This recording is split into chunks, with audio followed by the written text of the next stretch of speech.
सभी को जय मसीह की हिंदी बाइबल स्टोरीज कहानी 106 जेल से रिहाई। यहाँ तस्वीर में ये लोग कितने खुश नजर आ रहे हैं और क्यों ना हो, एक स्वर्गदूत उन्हें जेल से जो छुड़ा रहा है। देखिए वह स्वर्गदूत उनके लिए जेल का दरवाज़ा खोले खड़ा है। ये सारे लोग यीशु के चेले हैं, लेकिन उन्हें जेल में क्यों बंद किया गया? आइए इसके पीछे की कहानी जानें। याद है पिछली कहानी में हमने देखा था कि यीशु के चेलों पर पवित्र शक्ति उंडेली गई। उसके बाद एक दिन दोपहर को पतरस और यूहन्ना यरूशलेम के मंदिर गए। वहां मंदिर के दरवाजे पर एक अपाहिज आदमी बैठा हुआ था। वह बचपन से चल फिर नहीं सकता था। कुछ लोग उसे रोज वहां लाकर बैठा देते थे ताकि वह आने जाने वालों से भीख मांग सके। जब उस आदमी ने पतरस और यूहन्ना को देखा तो वह उनसे भीख मांगने लगा। जानते हैं तब प्रेरितों ने क्या किया? उन्होंने रुककर उसे देखा। उन्हें उस बेचारे पर तरस आया। पतरस ने उससे कहा, मेरे पास पैसे तो नहीं हैं, लेकिन जो है वह मैं तुम्हें जरूर दूंगा। यीशु के नाम से खड़े हो जाओ और चलो फिरो। फिर पतरस ने उस आदमी का दायां हाथ पकड़कर उसे उठाया। वह तुरंत उठ गया और चलने लगा।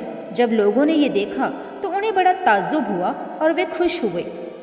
इसके बाद पतरस ने कहा, हमने ये चमत्कार अपनी ताकत से नहीं बल्कि उस परमेश्वर की ताकत से किया है जिसने यीशु को जिंदा किया। वह और यूहन्ना लोगों से ये कह ही रहे थे कि तभी वहां कुछ धर्मगुरु आ धमके। वे पतरस और यूहन्ना पर बहुत गुस्सा हुए क्योंकि वे लोगों से यीशु के जिंदा होने की बात कर रहे थे। इसलिए उन्होंने पतरस और यूहन्ना को पकड़कर जेल में डाल दिया। अगले दिन धर्मगुरुओं की एक बड़ी सभा रखी गई। उस सभा में पतरस, यूहन्ना और उस आदमी को हाजिर किया गया जिसे उन्होंने ठीक किया था। धर्मगुरुओं ने पतरस और यूहन्ना से पूछा, तुमने किसकी ताकत से ये चमत्कार किया? पतरस ने उनसे कहा, हमने ये चमत्कार उस परमेश्वर की ताकत से किया है जिसने यीशु को जिंदा किया।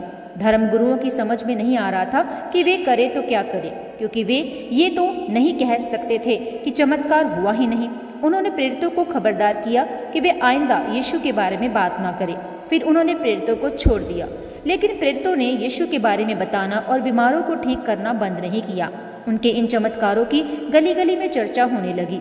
यरूशलेम के आसपास के शहरों से भी लोग बीमारों को प्रेरितों के पास लाने लगे ताकि वे बीमारों को ठीक कर दें। ये देखकर धर्मगुरु अंदर ही अंदर जलने लगे। इसलिए उन्होंने प्रेरितों को पकड़कर जेल में डाल दिया। लेकिन प्रेरितों को जेल में ज्यादा देर नहीं रहना पड़ा। रात को परमेश्वर के एक स्वर्गदूत ने आकर जेल का दरवाजा खोल दिया। जैसा कि आप यहाँ देख सकते हैं, स्वर्गदूत ने प्रेरितों से कहा, जाओ जाकर मंदिर में लोगों को प्रचार करते रहो।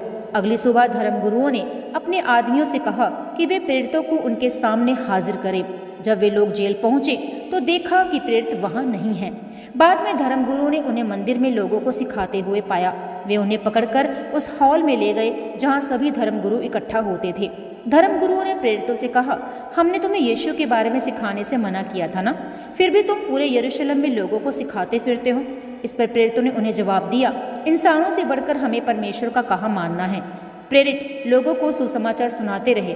क्या हमें भी उसकी मिसाल पर नहीं चलना चाहिए? बिल्कुल चलना चाहिए। इस आज की स्टोरी को आप देख सकते हैं प्रेरितों के अध्याय 3 से 5 में। मिलते हैं अगली स्टोरी में। प्रभु आप सबके साथ हो। सभी को जय मसीह की। God bless you all.